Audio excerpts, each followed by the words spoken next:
Hello दोस्तों, आज हम कक्षा 10 विज्ञान की रासायनिक अपक्रिया एवं समीकरण का पहला चैप्टर लेके आते हैं आपके लिए। बहुत इंपॉर्टेंट चैप्टर है। इन क्वेश्चनों से इनमें से कोई ना कोई क्वेश्चन आता जरूर है आपके यूपी बोर्ड के खास कर बच्चों के लिए।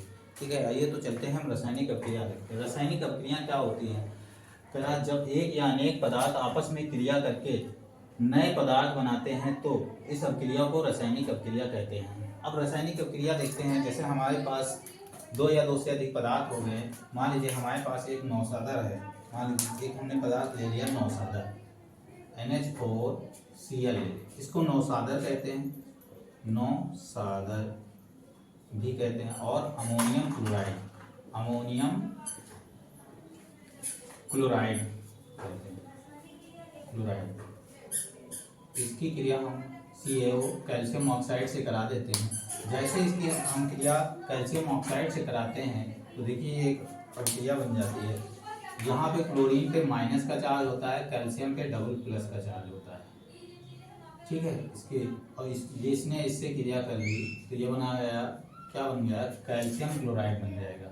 ये बन जाएगा कैल्शियम CaCl2 बन जाएगा। प्लस यहाँ पे ऑक्सीजन जो है जल से क्रिया कर लेगा, ऑक्सीजन जो है हाइड्रोजन से क्रिया कर लेगा तो बना लेगा, जल बना लेगा। अब बन गया यहाँ पे नाइट्रोजन, तो नाइट्रोजन क्रिया करेगा और यहाँ अमोनिया गैस बना लेगा। यहाँ पे देखते हैं क्लोरीन 2 है, यहाँ पे क्लोरीन 1 है, तो इसको बैलेंस करने के लिए हम क्या करते हैं, इसके आगे 2 लगा देते हैं और ये 2 क्लोरीन हो गए। यहाँ पे नाइट्रोजन भी 2 हो गया, नाइट्रोजन यहाँ 1 है, इसको भी बैलेंस करो 2 हो गया। ठीक है, अब सब बैलेंस हो गया पूरा। तो ये है क्या है, इसको कहते हैं कैल्शियम क्लोराइड। इनके नाम लिखना जरूरी होता है। ये है जल, ये है अमोनिया गैस। इसको हम ऐसे प्रदर्शित कर देते हैं। ये क्यों लगाया? क्योंकि ये वायु से हल्की होती है, इसलिए ये क्या हो जाती है, ऊपर की ओर उड़ जाती है। जो चीज वायु से हल्की होती है, ऊपर की ओर गैस के फॉर्म में प्राप्त होती है, हम उसको इस एरो से दिखाते हैं। अब रासायनिक अपक्रियाएं देखो, रासायनिक क्या होती हैं, बहुत सारे हमारे दैनिक जीवन में हमने देखा है कि बहुत सारी रासायनिक अपक्रियाएं होती हैं। जैसे लोहे में जंग लगना, लोहा बढ़िया होता है और उसमें जंग लग जाती है, तो वो भी रासायनिक अपक्रिया है। एक आपके सामने हम एग्जांपल देते हैं। जैसे हमारे पास देखा होगा, हमारे पास थोड़ी हमने यहाँ पे हल्दी ले ली, ये देखिए हल्दी है, और हमने इसको चूने के साथ, चूना का फॉर्मूला तो जानते हैं आप, ठीक है, ये हल्दी है और इसकी चूने से हम क्रिया करा देते हैं। देखिए चूना है, ये देखो हमारे पास ये सफ़ेद चूना है, इसकी हमने क्रिया करा दिया और जैसे इसकी क्रिया कराई, देखना अभी रिएक्शन हो जाएगी, एक नया पदार्थ के निर्माण हो जाए, रासायनिक अपक्रियाएं हो जाए। ये देखिए जैसे हमने इसकी क्रिया करा दी, देखिए अभी हल्दी पीली थी, अब यहाँ पे देखिए क्या हो गया, आपको रेड दिखाई दे रही होगी, दिख रहा है ना? देखिए ये है रासायनिक अपक्रिया। 2 या 2 से अधिक पदार्थ एक क्रिया करके कोई परिवर्तन करते हैं, उसे रासायनिक प्रक्रियाएं कहते हैं। देखिए रेड दिखाई दे रही, ठीक है बच्चों? ठीक है, तो इसको हम क्लियर करते हैं। ये हो गया आपके सामने। अब आते हैं हम दूसरा एग्जाम्पल लेते हैं। रासायनिक समीकरण किसे कहते हैं?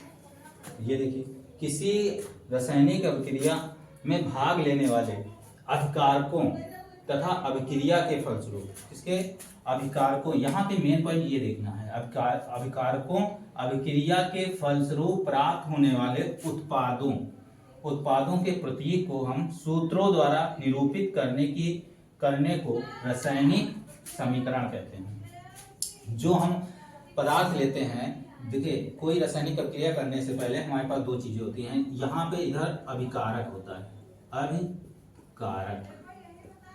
अभिकारक 1 हो सकता है, 2 हो सकता है, 3 हो सकता है, ज्यादा हो सकते हैं। ये अभिकारक ले लिया, ये अभिकारक हो गया।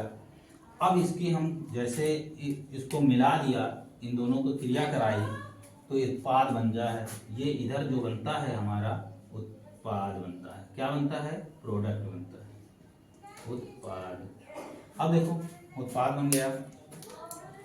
जो इधर अब ये जो बाईं ओर, एरो के बाईं ओर होते हैं, ये सब क्या कहलाते हैं? अभिकारक कहलाते हैं। और दाईं ओर जो होता है वो क्या कहलाता है? हमारा उत्पाद कहलाता है। फॉर एग्जाम्पल जैसे हमने ले लिया, हमारे पास सोडियम है और हमने क्लोरीन को ले लिया, क्लोरीन ले लिया।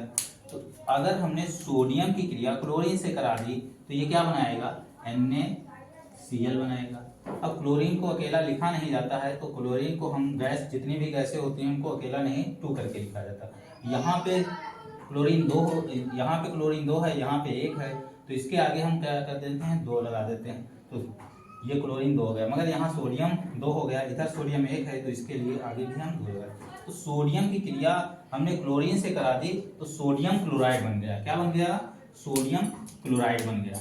ये हमारा सोडियम क्लोराइड हो गया, सोडियम क्लोराइड। अब देखिए ये क्या है? ये एक अभिकारक है, ये दोनों क्या कहलाएंगे? अभिकारक हैं। तो ये क्या है? उत्पाद है। और बहुत सारे ऐसे अभिकारक होते हैं, जैसे हम मान लीजिए हमें मिठाई बनानी है, मिठाई बनाने के लिए हम क्या लेते हैं? चीनी लेते हैं, खोया लेते हैं, ऐसे बनाते हैं। तो क्या हो जाता है? ये जो चीनी खोया लिया है ये अभिकारक है, और जिससे इससे मिठाई जो बनती है वो हमारा क्या हो जाता है? उत्पाद कहलाता है। ठीक है, आइए तो हम अगले वीडियो में देखते हैं, नेक्स्ट टॉपिक लाते हैं आपके लिए बहुत अच्छे से। चलिए, थैंक यू क्लास।